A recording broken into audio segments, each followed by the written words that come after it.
Hello everyone, my name is Shazin. I'm going to talk about Java 9 features. A little bit about me. I'm a Java software engineer with over 8 years of industry experience exclusively in Java. I'm a Stack Overflow moderator with 12K reputation. I'm a Spring Security project contributor. I'm a tech blogger and admin of techtalks.lk. I'm a cricket fan. So Java 9 has a lot of features introduced, but the most significant feature is the modular JDK. The main reason for a modular JDK was to avoid the class path hell. OSJI framework tried to address this by creating an engine in which class load isolated bundles can run with strict contracts to export and import dependency.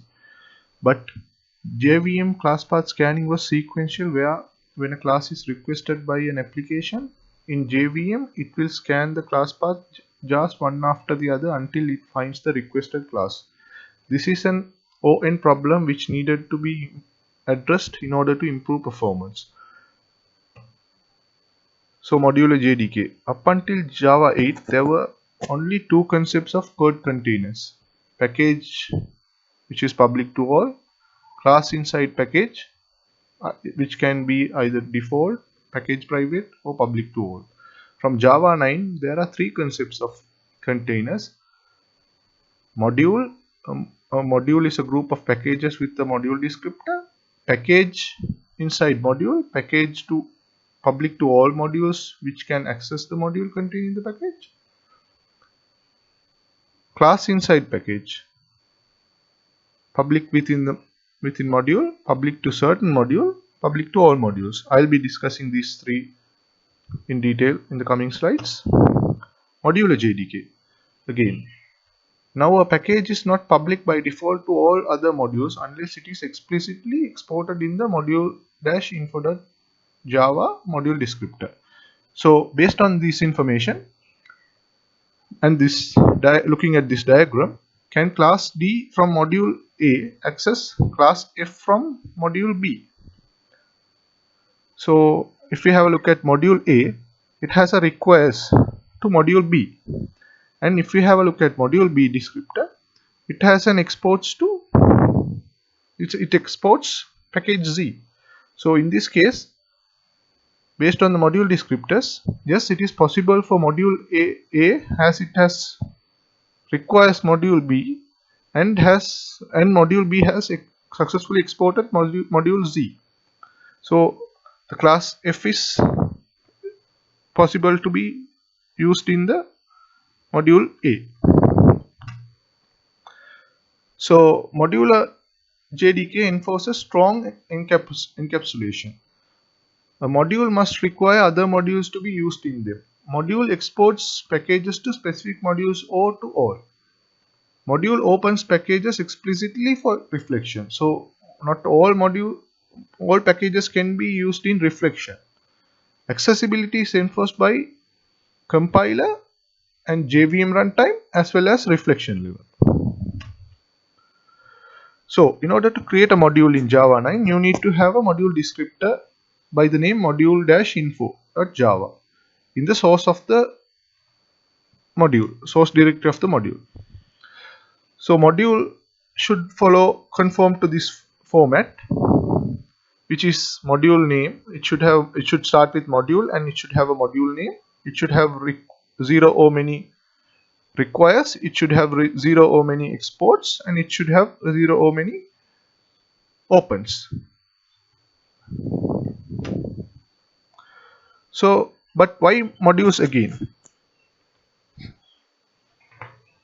Remember, there were some packages in the JDK which begins with either sun or com that are available as part of the common utilities, but that packages might be available only in certain implementations of the JDK. For example, in Sun JDK it will be there, but in Open JDK it won't be there.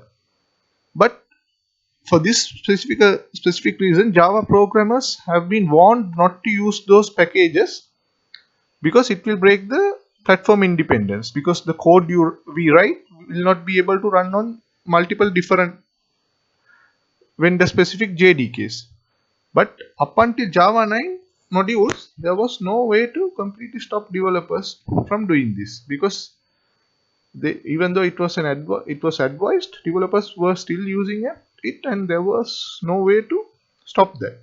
So with Java 9, they have introduced this java.base module, which is like the java.lang package, the core module, and following is the module descriptor for java.base module. With this, as you can see, only a certain packages are exported, and com and sun are in the red zone, so those are not exported by default, and so that those are only available within the module. So every module in Java 9 implicitly will have a require to java.base, just like every class in Java will automatically have an import to java.lang package. This means that now there can be a Java application which is 100% modular, with all Java files being modules, which means we can't use class path in those scenarios. Module path. Module path contains directories which contain modules. Modules can be exploded directories or modular jars. Other forms too are also possible. The runtime searches the module path when looking for a module. Plus, a Java application can be an hybrid of modular as well as backward compatible application. In those cases, there will be both a module path and a class path. So, what are the differences between a class path and a module path? Class path can get into trouble when multiple class path elements contain the same package. Class path is searched linearly every time a new class is requested. So every time you request a class, it will go through the class path and try to find the class. Module path. Module path forms a partition of packages. No package can be in more than one runtime module. Modules perform a directed search. Once the runtime finds a module, it remembers its packages, never has to search for those packages again. Now, from a linear search, it becomes a get. So from O(n) it becomes O1. So we just need to go and get the class. We don't need to search for the class again. So it's pretty fast. So now, instead of a dependency list with class path, we have a module dependency graph, which is a directed graph on dependencies. Following is the dependency graph for java.sc module, which is the entire JVM utilities available out of the box. So as you can see, it has the java.sql, java.logging, java compiler, java.xml. All the packages are now in a directed graph, not as a list of dependencies as it was previously available. So modular JDK. Breaking a single rt.jar, which was the entire utilities package, into modules which can be defined in the graph shown, which we saw earlier, was the reason why Java 9 took longer than other Java releases. It must have been very difficult for the engineering team, and really hats off for them. So what about backward compatibility? All codes which are not modularized, which are basically available in the class path, will be put into one big module named unnamed module. That module will by default require every other module, will export and open every package in that module, maximum compatibility with Java class path behavior. This sort of behavior allows Java code to incrementally modularize when and if required. So future refactoring is, if you have a Java 8 code, you don't need to do it. You can incrementally do it, refactor it when and if required. So for the demo,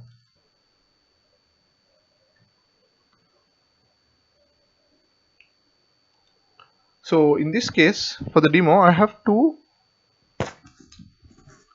Java projects, which is one is the Java core and the other one is Java service. So core has some classes which is requested and used by the Java service. Both are modules, as both have a module descriptor in their source. As you can see, there is a module-info.java here and a module-info here. Module-info.java here. So basically, if you have a look at the module descriptor, it is of the core, it exports only the exposed package. So whatever the classes that are available inside in that package will be visible to any class that is any module that is requiring that module core. So if you have a look at this module descriptor, it has a requires core. So it should be able to see exposed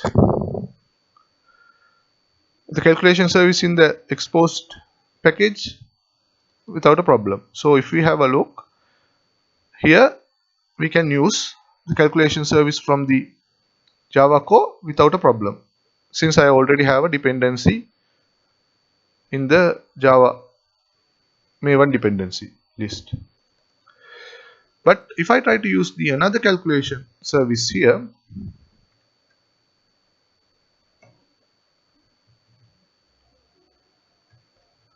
the IDE doesn't allow that by default because it's not exposed. So if we want to see that in the, if we want to see and use that also, we need to export that explicitly.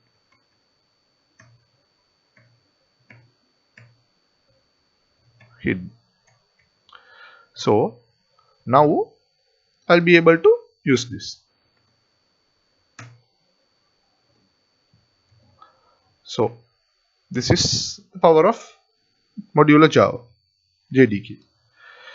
So for example, if I don't want to use module at all and I want my Java core and Java service needs to be just regular JAS, then it is also possible. You just have to comment the module-info, the module descriptor basically.